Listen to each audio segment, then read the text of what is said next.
On the 12th of December 2012, KnightHunter Studios' first Machinima was released on YouTube. And this release marked the beginning of a journey that has now been going on for 10 years. It's a journey into filmmaking, into storytelling, into meeting some amazing people and communities, and becoming a part of the overall Machinima and gaming community at large. That film, of course, is Bloodgrave, Grand Theft Auto Bloodgrave. And Bloodgrave, for all its flaws, is the reason our channel and us as a group of filmmakers still exist today. So to celebrate its importance, to celebrate its 10-year anniversary, we wanted to take a more in-depth look into the behind-the-scenes making of Grand Theft Auto Bloodgrave and really explore the film that started not just the Agent 11 franchise, but our channel as a whole. So how did we come up with Grand Theft Auto Bloodgrave? Where did the idea start? Well, the whole film, the whole franchise and the whole channel, it owes its thanks to a few special machinimas that were made on Grand Theft Auto 4 by other amazing machinima creators. And these machinimas are, machinimas and films such as Dimus's Burning Point and Redemption series, Auxum's 72, and Yeardley Diamond's Heavy Rain series. Now these were some machinimas that had a dramatic impact on us, especially on myself as well as a young filmmaker at the time. And it really showed us that ability to tell stories, to create our own universe of characters and lore, and to do so in a video game environment suddenly became a true possibility. I mean, myself, speaking personally, I've been into films for as long as I can remember. In fact, I can't even remember the first moment where I realised I was so into movie making, so into storytelling. I think it was partly my fascination for the James Bond series growing up. I was and still am an enormous Bond fan, as I'm sure a lot of people probably know by now. And the other part is I'm a massive gaming enthusiast. I love games and the gaming industry. And Grand Theft Auto 4 was the game for me that really changed my life, in that I met some of my best friends who I am still great friends with today. And I've met some amazing people through the Machinima community that wouldn't have started if it were not for that game. And so I owe a lot of the success of the channel, the success of the franchise, to Rockstar Games and their creation of Grand Theft Auto 4 and Grand Theft Auto 5. So not only was it my passion for film and my friends' passion for film as well, but it was also the amazing technological creation of these games and these films that really kind of spurred on and inspired that kind of inner filmmaker. That's what really set us going in terms of coming up with our first movie. And it was at that point as well that our channel as KnightHunter Studios, it wasn't really founded in any true content type. We weren't really as a serious, grounded channel in terms of what we wanted to make and brand ourselves as. I mean, at the time, the channel was mainly about gaming videos, mainly on Modern Warfare 2. I mean, these were bad quality and there was not much content within these videos. And so it was quite early on in 2011, I remember actually, 2011, we decided to remove and rebrand the channel, remove those videos, those gaming videos, rebrand the channel to start making some machinimas. And it was then in 2011, going into 2012, that the decision was then made to create and to work on what would become Grand Theft Auto Bloodgrave.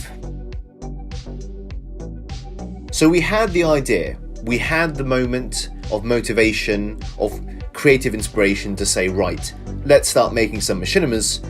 But then, of course, we had to start making Grand Theft Auto Bloodgrave. And that's when the pre-production phase really was important and was really fundamental to the development of both the film, the channel, and the franchise. And if I'm honest, the pre-production phase of Bloodgrave actually started with us as a group of friends just playing around on GTA 4 and creating some cool action sequences. And I distinctly remember there were loads of times where we were either doing some kind of roleplay scenarios on GTA 4, or we were just in massive multiplayer game lobbies on, engaging in huge battles with loads of other different players.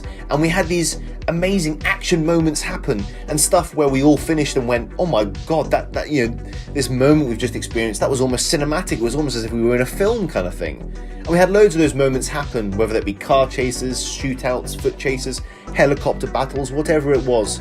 The sandbox that was GTA 4, we had so many cool moments, and we thought these cool moments, we could instill these into making movies.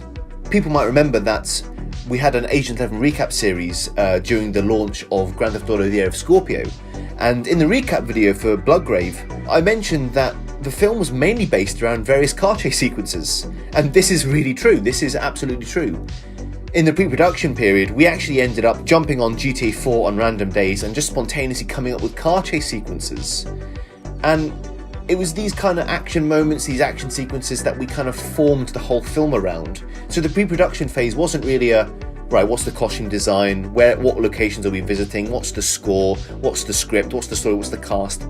It wasn't anything like it is today. It was very simple, it was very rudimentary. The pre-production phase was simply just us jumping on the game and going, right, what cool action moments can we come up with? And we just spend an afternoon, an evening, whatever it was, just playing around on the game and seeing what we can come up with. But I knew that if we were to make something serious like we wanted to, actually creating a machinima, it couldn't just be a film with no direction.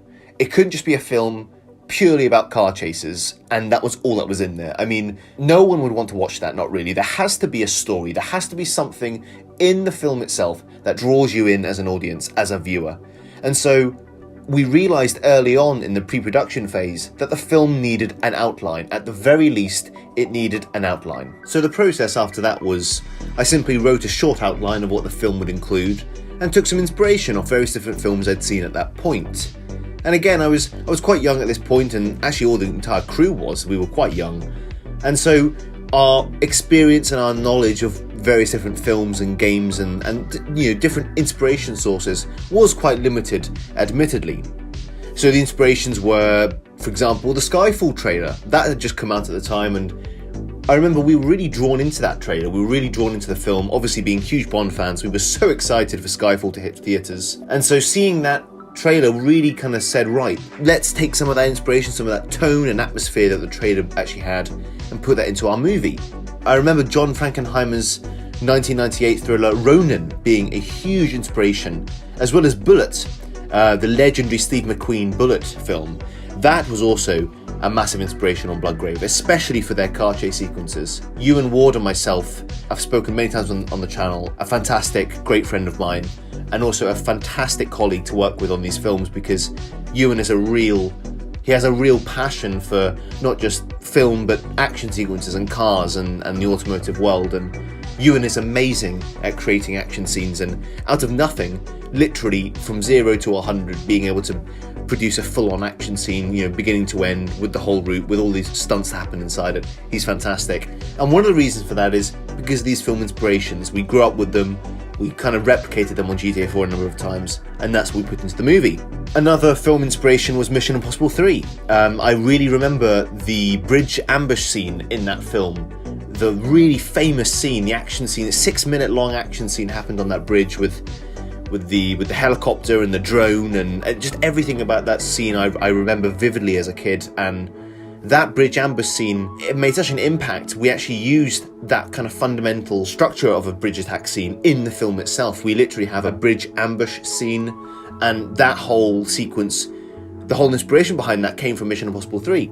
So these inspirations are what we used in the outline, and eventually the outline was complete and the movie started to have some direction. And quite interestingly as well, the film did start without a title.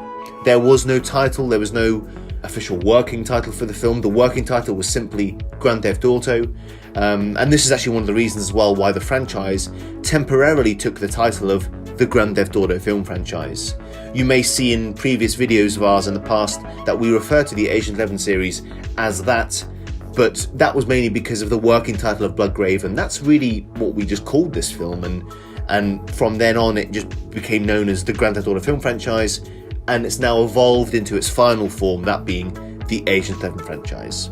But that of course wraps up the pre-production phase of Bloodgrave. It wasn't a long pre-production phase from memory, but a lot of planning went into it nonetheless, because it was our first film.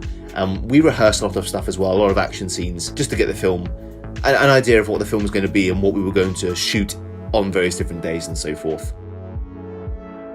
So then it came to making Bloodgrave, actually producing the film, filming it, and actually going in the production phase of the film itself.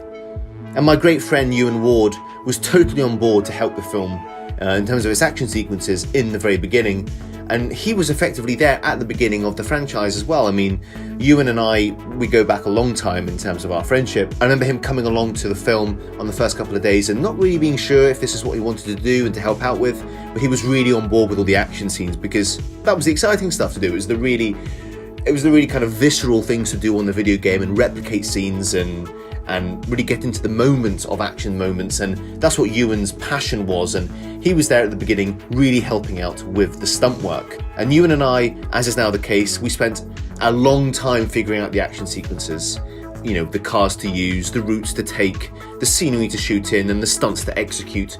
That was all Ewan's purview, and it remains true to this day. He's a stunt director in all the movies, and he's just a fantastic guy to work with. As a crew member, as a friend, he's done a lot for the franchise, and quite honestly, we owe a lot of what you see in these movies to Ewan for what he's done in the past as well.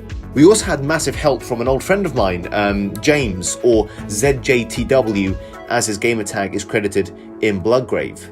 And James was a massive help in shooting the slower, more personal, more dialogue-heavy scenes, and he really helped bring the movie together from a narrative perspective as well. And so after a few days of talking back and forth about the idea of getting the guys on board, Bloodgrave officially entered production in July of 2012.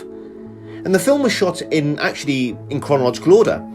What you see is exactly the order we shot it in. So the opening scene with the foot chase escape, all the way to the final showdown at the docks on Charge Island. That was the order we shot in. Usually that's the case as well. Some other films have shot in a chronological order, but mostly these days that doesn't really happen. It's more about what's more convenient to shoot on certain days, what's our schedule looking like, and so forth. But as I mentioned before, the film did have a lot of largely improvised scenes. There were some action scenes that were often thought of on the day. Sometimes we'd arrive on set, we'd arrive in the multiplayer lobby and go, right, what are we filming today? What's on the calendar? What's on the schedule today? And a great example of that is the final car chase and boathouse shootout on Charge Island. I distinctly remember we all got our characters together and it was the final scene of the movie, and I said, right, here's the starting point. We have to end at the docks and on Charge Island. Let's get there.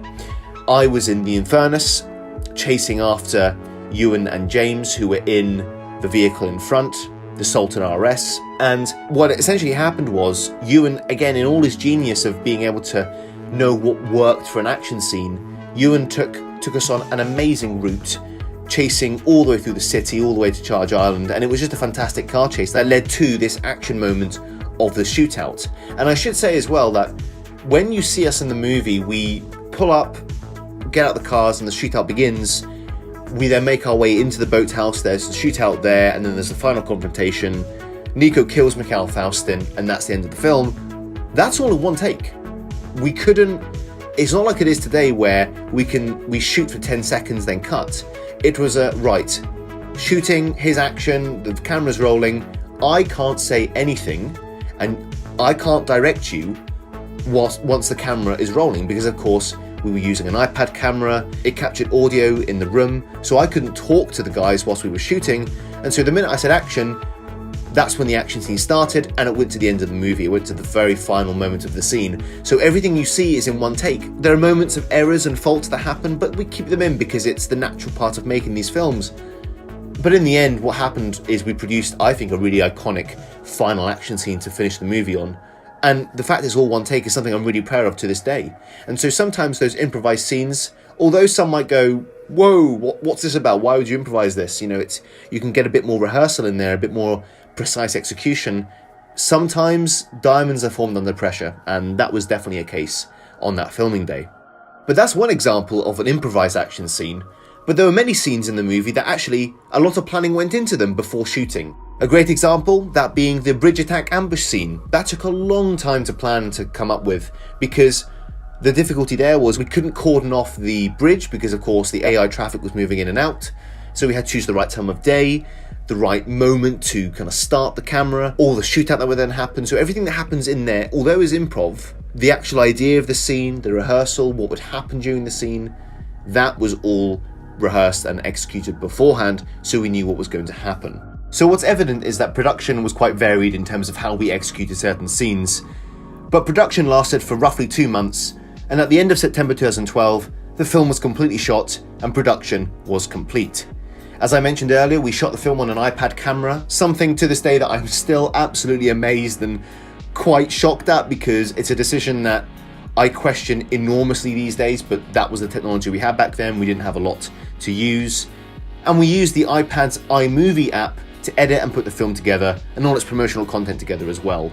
So it was very rudimentary, it was very fundamental, very basic, but that was the stuff we had back then. And filming Bloodgrave, although it wasn't up to the quality that we usually do today, it was still a learning curve, and it was still an amazing experience because it was our first film, it was our first kind of dive into storytelling, into narrative telling, creation of action sequences, and really putting something together, and that kind of teamwork of, here's an idea that we can work together to create, and everyone puts in equal effort to make the best possible film that we can. And Bloodgrave is a testament to that. It was a case of, everyone's going to put their A game into making the best film possible with the limited stuff we have to do so, and the end result speaks for itself. Although the quality isn't there, look at what Bloodgrave has kind of led on to in terms of the franchise and the overall channel content that we do.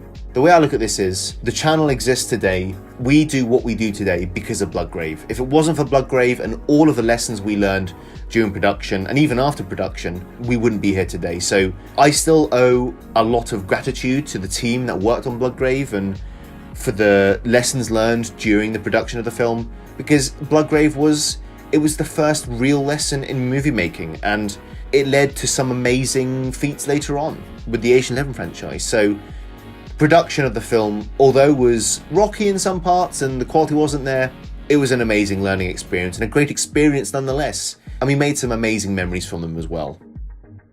Then of course came the finishing touches and what led to the future of the channel of KnightHunter Studios. And so after the film was shot, and because we didn't have the most expansive team in terms of different departments and skill sets, it was up to me as the director to put the film together in the editing suite and to publish the film.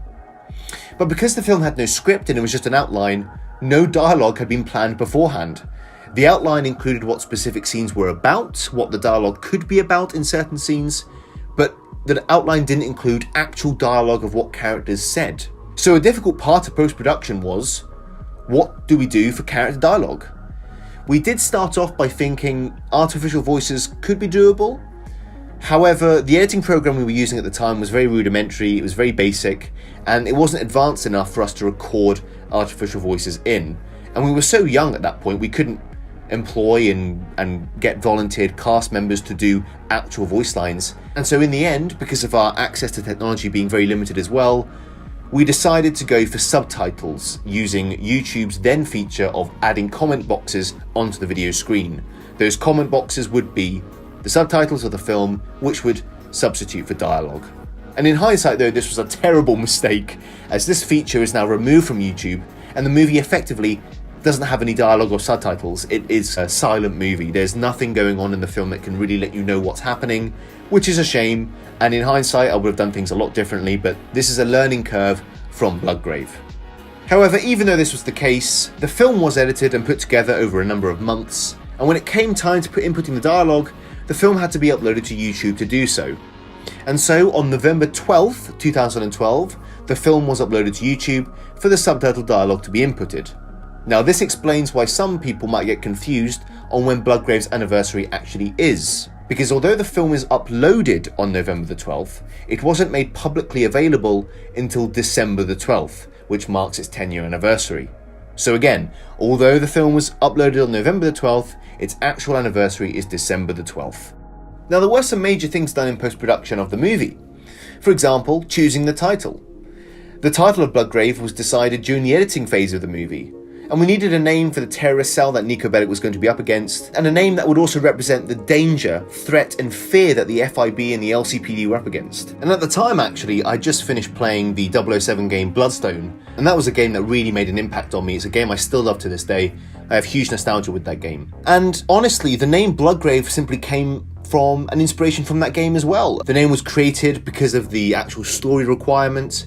We needed something that sounded very gritty, very dark, and also had to be kind of Bond related in a way, because of course that was our huge inspiration at the time. And so Bloodgrave was created, and the rest is history. Bloodgrave started the Ocean's 11 franchise.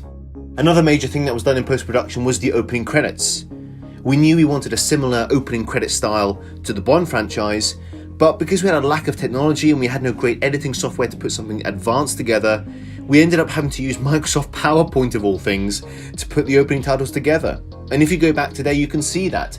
There's various different transitions and animations that are very obviously done on Microsoft PowerPoint, and we filmed it with the iPad camera. It's a complete and utter joke. It is a joke today because it's not the same quality of what we're all used to now, but that's what we had back then and that's what we were forced to use. And again, it's just another learning curve of producing Grand Theft Auto Bloodgrave. And then, of course, once all the post-production was done, the film was released on December the 12th, 2012, and the Agent 11 franchise was then created upon its publication. The rest is history. The remake there never was. Now, although the original film was released in December of 2012, after subsequent films were released, we always recognised that the quality of Bloodgrave was not up to our standard.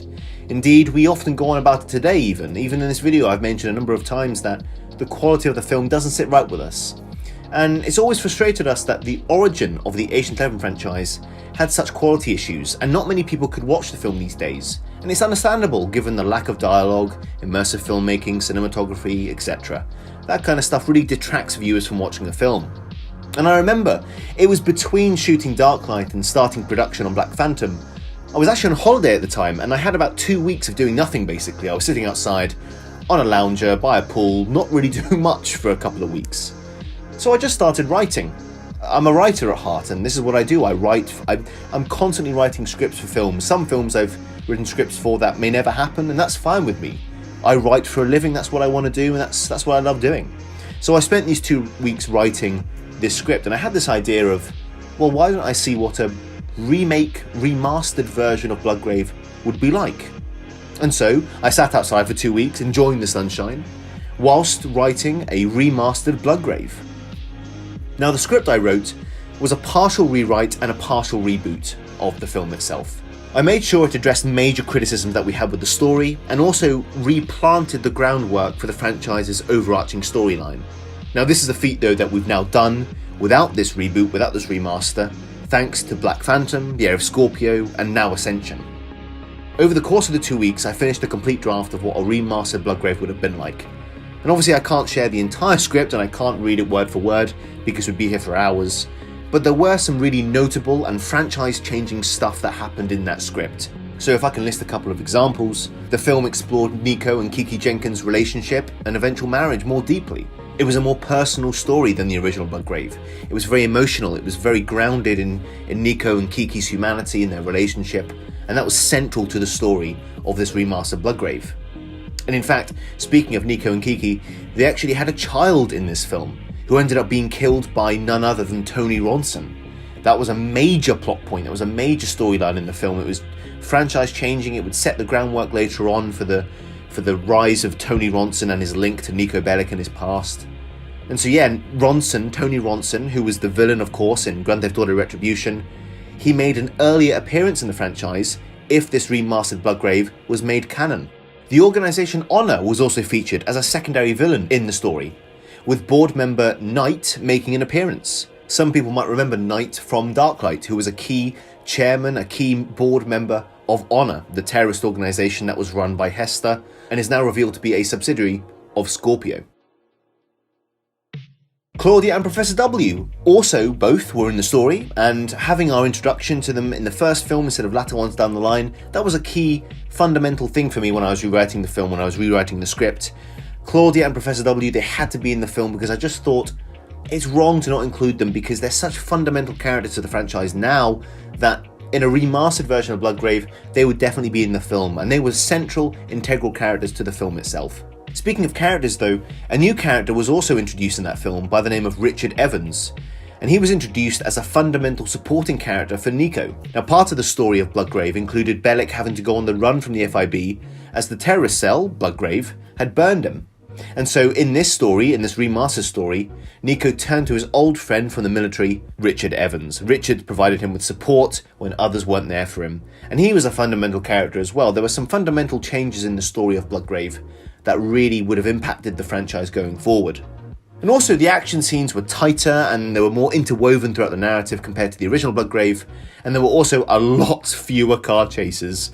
There's one car chase in that film. I made sure going in when I was rewriting it, there can't be 6 car chases, there has to be one major car chase, and it was actually a really exciting chase sequence we did plan to put in the film. And all the action scenes in that film actually I was really proud of. They were very grounded, very minimalist, but also very simple but very immersive at the same time. It was that same kind of ethos, that action ethos that the franchise now carries with it.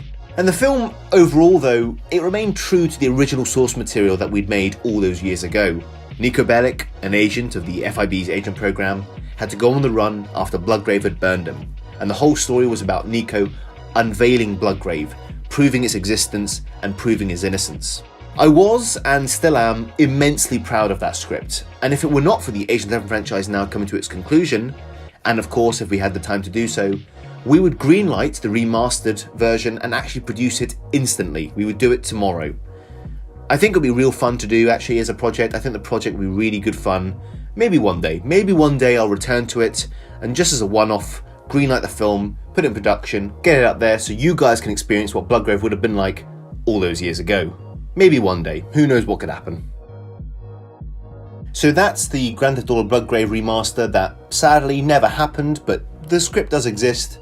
But I think it's time now to turn to a question and answer that you guys have sent in, questions that you guys have for us, not just about Bloodgrave, but about the Agent 11 franchise as a whole. So one of the first questions that was sent in was, how many scenes that were planned and filmed for Bloodgrave were deleted from the film's final cut? This is a really good question actually, and to be honest, not many. There weren't many scenes that were cut from the film. What you saw is basically the entire finished film in its entirety. There was an extended sequence from memory of Niko Bellic hunting down Bloodgrave operatives that was in the movie, but this was cut for runtime's sake, and because it was essentially a carbon copy of a similar scene that happened in the movie earlier, we just thought it's probably not best to put in the film for quality wise and for runtime's sake, so that was removed from the film. And there was also a modified car chase sequence that didn't feature in the film itself, and you can see this in the official trailer. This car chase was between a PMP 600 and a Sultan RS, and this was removed from the film. Its reason I don't actually remember from the top of my head entirely. Most likely it was because the film was just filled with so many car chases at that point anyway, but that was cut from the film. And there was a really great stunt in that moment, which is when the Sultan RS kind of goes on 2 wheels. That moment in the trailer I love, because I just think it's a fantastic improv moment, but nevertheless it wasn't meant to be, so that's what was cut from the film.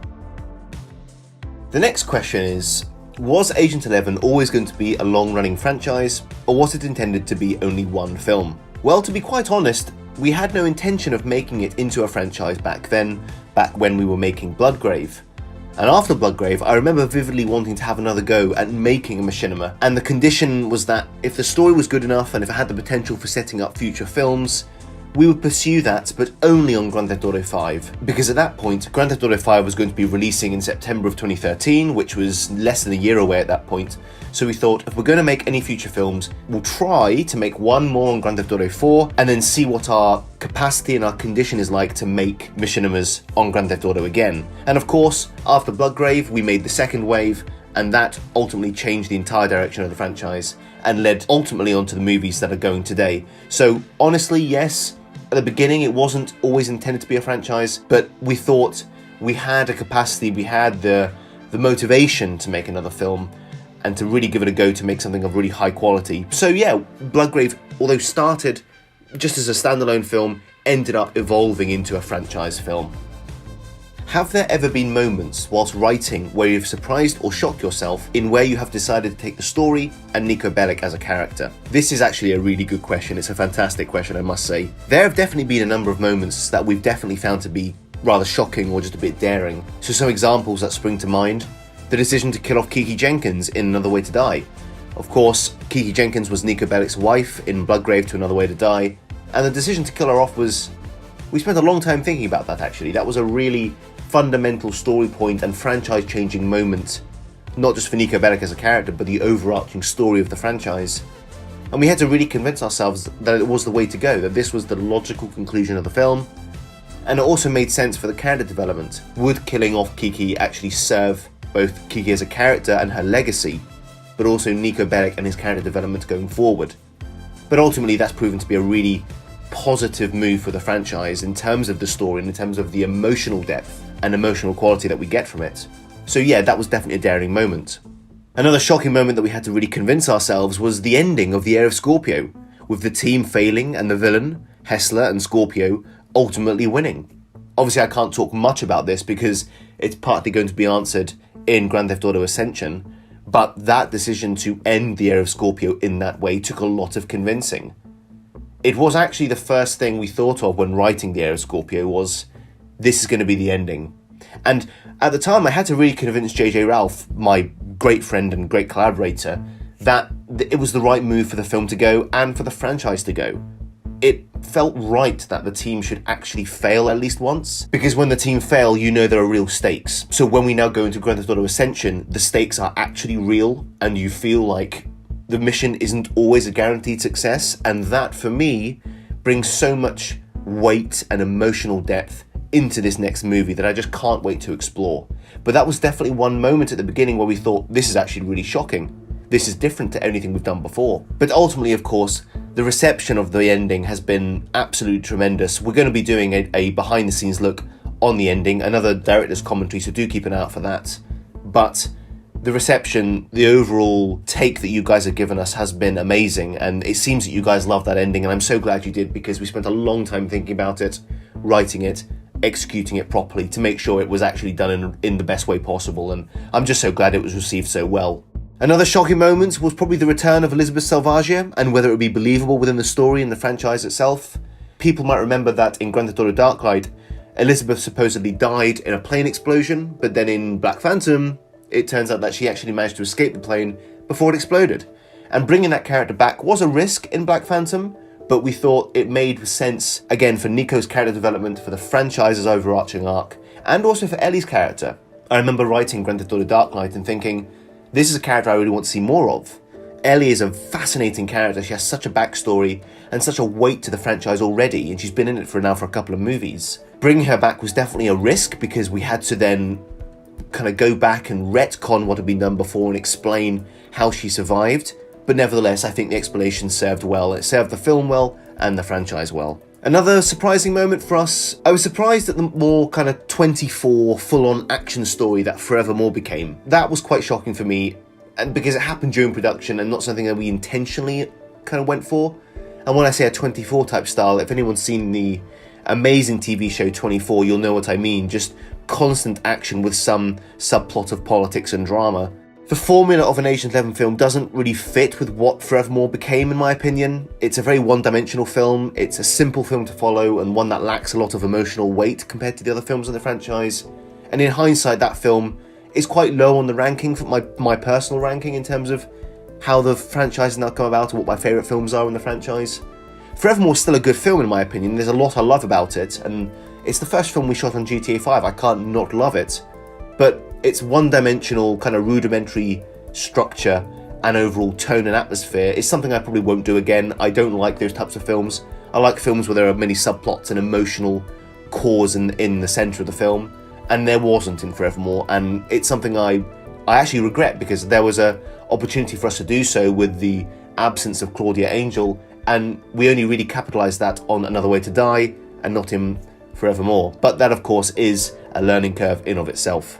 And I suppose another kind of final example of a shocking moment or a daring moment that we've kind of taken the franchise.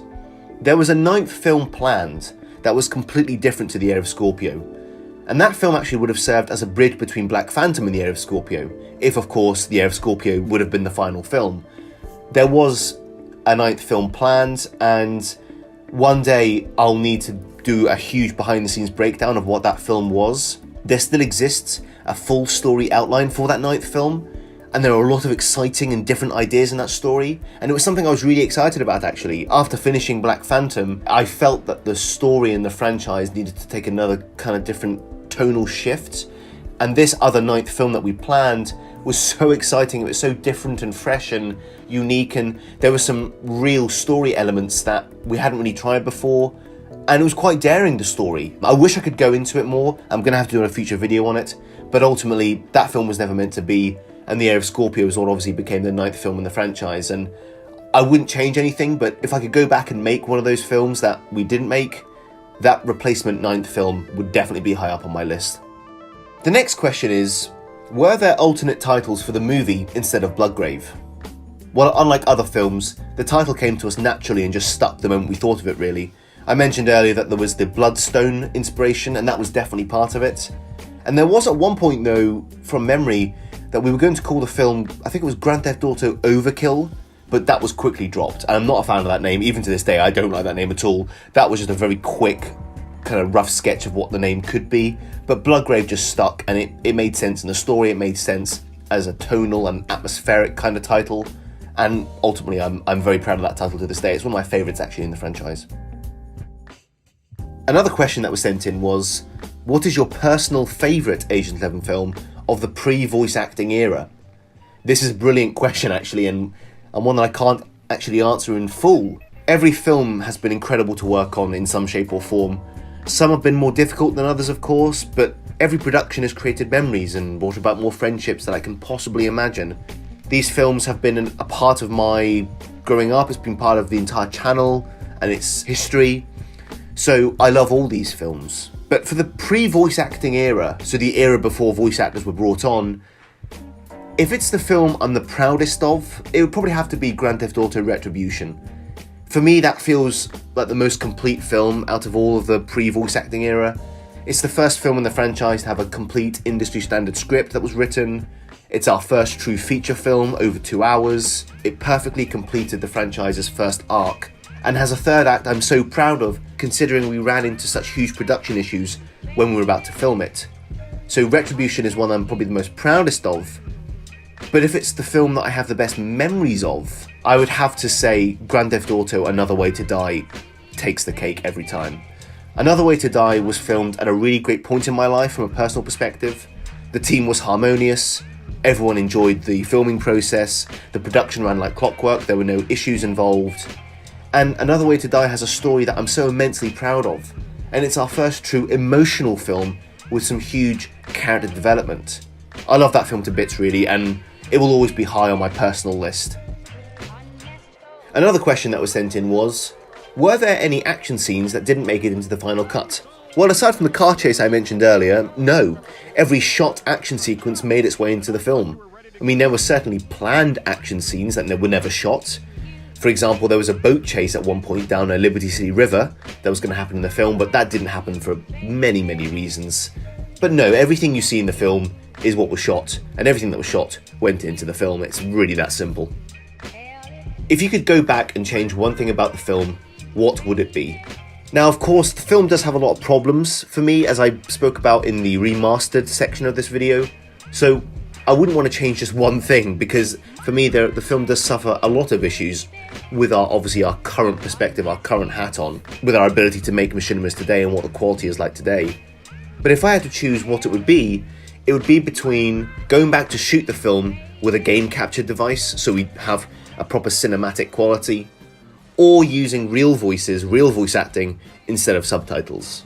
I can't choose which one because the film, as I said, has a lot of issues that I would love to improve upon, but those two for me are the most fundamental ones.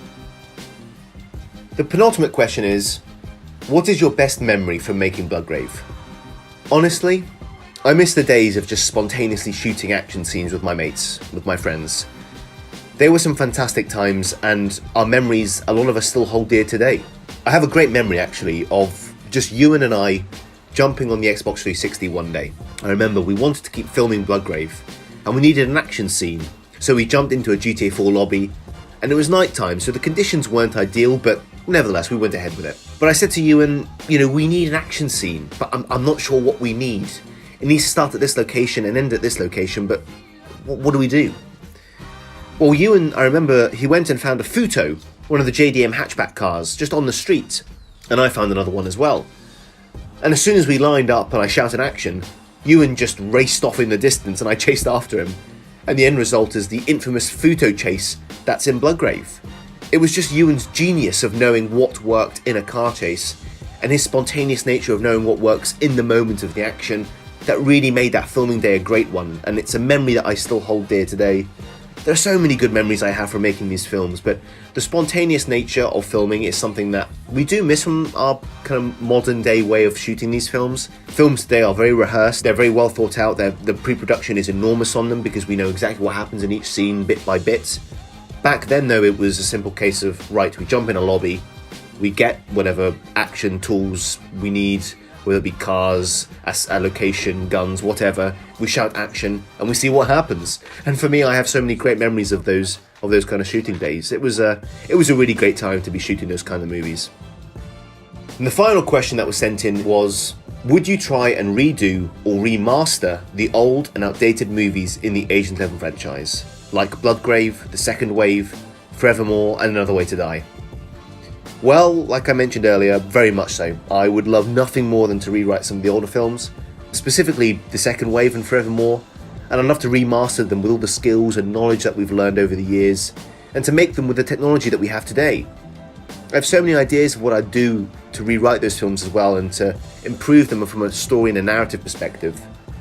But the problem with these passion projects is, we don't make any money from them. It's not a sustainable, secure, long-term position for us. It's not our career. This is all merely a passion project. If we manage to get remunerated or compensated in some way to make these films, then I would remaster them instantly and I'd get to work on them. But that sadly isn't the case. It's not the world we live in. We don't have a Patreon or anything like that, so we don't have any means of getting compensated from you guys, if that was of course the case. But maybe in the future, who knows? Never say never with these things. I'd certainly love to rewrite these films anyway, so I'd have the scripts done and ready in the future if we were to greenlight a remaster, but we'll see what happens in the future. And there we have it, guys. That is the 10-year anniversary of Grand Theft Auto Bloodgrave, and the conclusion of our in-depth exploration into the behind-the-scenes making of the first film in the Agent 11 franchise. I want to thank everyone for all the support you've given us over the years. It's been absolutely incredible. And all those who keep asking about Bloodgrave and are interested in the older films in the franchise, thank you so much for your interest. It really keeps motivating us to make these movies in the here and now. I do hope you enjoyed today's video, guys. Let us know your thoughts in the comments below, and we do hope you enjoyed this celebration event. Thank you so much for watching this video, guys, and we will see you in the next one. Goodbye.